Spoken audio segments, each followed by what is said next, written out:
Hello, welcome to food ഇൻഷി. ഞാനിവിടെ ഒരു 3/4 കപ്പ് ഗോതമ്പത്തിൻ്റെ പൊടി എടുത്ത് വെച്ചിട്ടുണ്ട്. അതുപോലെ തന്നെ 1/4 കപ്പ് മൈദ, ഉപ്പ് ആവശ്യം പോലെ ഉപ്പിട്ട് കൊടുത്താൽ മതി. കുറച്ച് പാൽപ്പൊടി,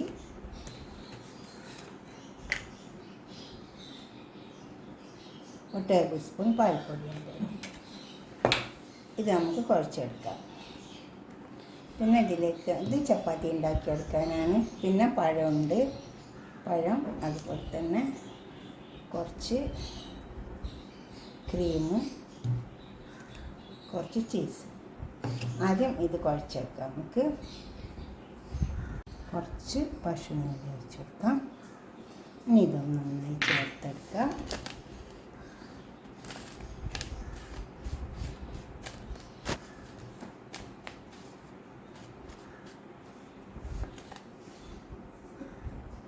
ഇത് കുറച്ച് വെള്ളം, കുറേശ്ശെ വെള്ളം ഒഴിച്ചിട്ട് കുഴച്ചെടുക്കാം.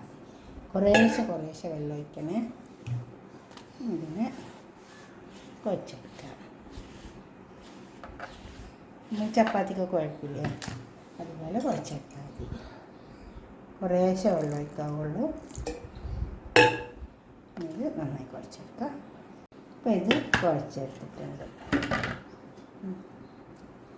ഇനി ഇതിനെ ഡിവൈഡ് ചെയ്തിട്ട് നമുക്ക് ചപ്പാത്തി ഉണ്ടാക്കിയെടുക്കാം.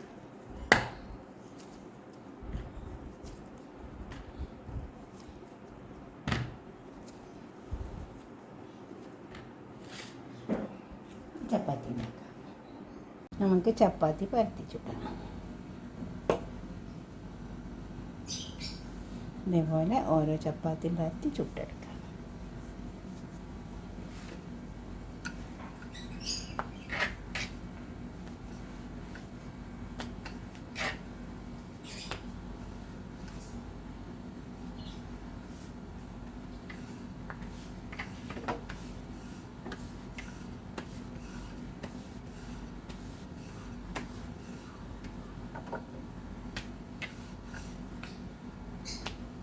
കുറച്ച് കനം ഉണ്ടായാലും സാരമില്ല.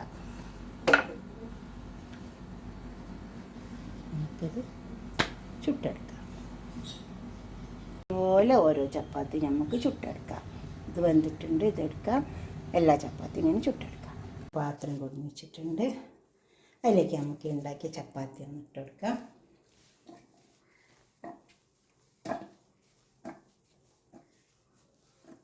ഇത് ഒരു അറേബ്യൻ ഫുഡാണ്. ഇത് നല്ല ടേസ്റ്റാണ്. ഞാനത് സൗദി അറേബ്യയിൽ നിന്ന് കഴിച്ചതാണ്. അപ്പോൾ എനിക്ക് തോന്നി നമ്മളെ നാട്ടിൽ ചൂടല്ലേ, അപ്പോൾ ഇതൊന്നും ഉണ്ടാക്കാമല്ലോ എന്ന് വിചാരിച്ച്. അപ്പോൾ അതൊക്കെ അവിടെ നിന്ന് തന്നെ ചോദിച്ചറിഞ്ഞിട്ട് വന്നതാണ്.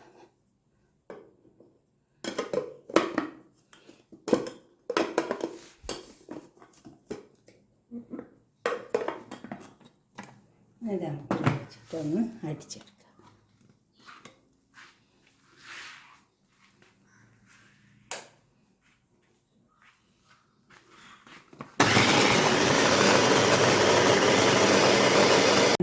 ഇതുപോലെ അടിഞ്ഞു വന്നാൽ മതി. ഇതേപോലെ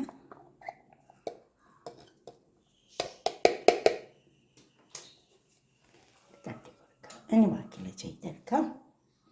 പഴം ചെറുതാക്കി നോക്കിയിട്ട് ഒന്ന് മാഷ് ചെയ്തെടുക്കുക. അതിന് മിക്സി ഒന്നും വേണ്ട, മാഷ് ചെയ്താൽ മതി. ഇനിയിപ്പോൾ കൈ കൊണ്ട് തന്നെ മാഷ് ചെയ്താലും മതി. മാഷർ ഉണ്ടെങ്കിൽ മാഷർ വെച്ചിട്ട് മാഷ് ചെയ്താൽ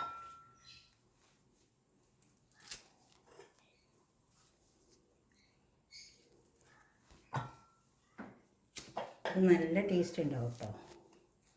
നല്ല തണുപ്പുമാണ്.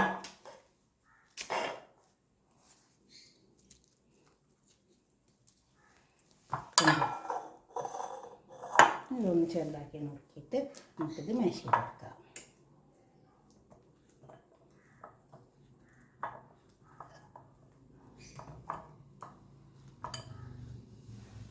നന്നായി ചതക്കിയെടുത്താൽ മതി.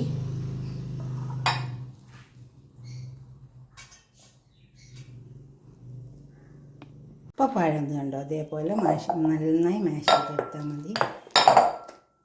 കൈ വെച്ചിട്ട് മാഷ് ചെയ്താലും മതി കേട്ടോ. നന്നായി മാഷ് ചെയ്യണം.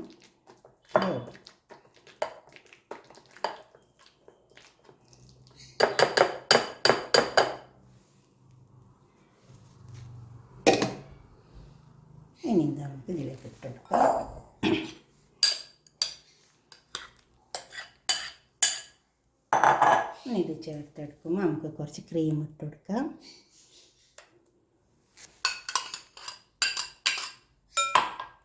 ഇത് നന്നായി ചേർത്തെടുക്കണം.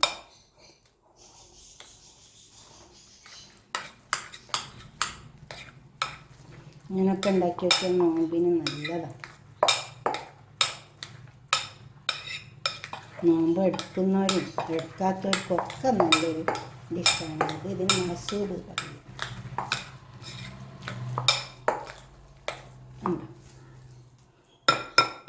വേണമെങ്കിൽ ഇതിന് ചീസ് ഇട്ട് കൊടുക്കുക. ഞാനിപ്പോൾ ഇടുന്നില്ല, വേണമെങ്കിൽ ഇട്ട് കൊടുത്താൽ മതി.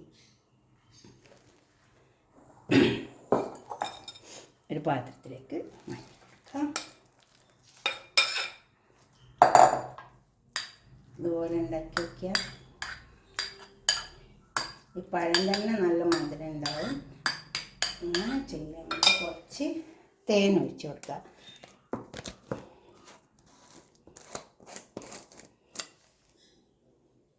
പഴം നല്ല മധുരം ഉണ്ടാവുക. തേന് നിർബന്ധമൊന്നുമില്ല, വേണമെങ്കിൽ മാത്രം ഒഴിച്ച് കൊടുത്താൽ മതി. പിന്നെ ഇതുപോലെ തന്നെ കുറച്ച് അണ്ടിപ്പരിപ്പ് ബദാമും പൊടിച്ച് വെച്ചതുണ്ട്.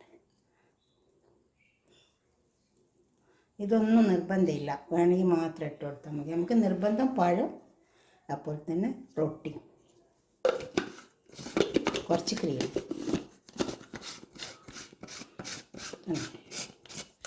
ഇങ്ങനെ ഒന്ന് ഉണ്ടാക്കി വയ്ക്കുക. ഈ ഒരു ഡിഷ് ഉണ്ടോ? ഇതുപോലെ ഉണ്ടാക്കിയിട്ട് നിങ്ങളുടെ അഭിപ്രായങ്ങളും നിർദ്ദേശങ്ങളൊക്കെ ഒന്ന് കമൻറ്റ് ബോക്സിൽ അറിയിച്ചാട്ട്. ലൈക്ക് ചെയ്യണം, തീർച്ചയായിട്ടും ഇഷ്ടപ്പെടും. ഉണ്ടാക്കി നോക്കുക, എന്നിട്ട് ഇഷ്ടപ്പെടും. അപ്പോൾ ലൈക്ക് ചെയ്യുക. അതുപോലെ തന്നെ എല്ലാവർക്കും ഷെയർ ചെയ്ത് കൊടുക്കുക. നമ്മുടെ നാട്ടിൽ ഇപ്പം നല്ല ചൂടല്ലേ, നല്ല കഴിക്കാൻ പറ്റിയ ഒരു സാധനമായിട്ട്. ഓക്കെ, അടുത്തൊരു വീഡിയോ ആയിട്ട് നമുക്ക് പിന്നെ കാണാം. ബൈ.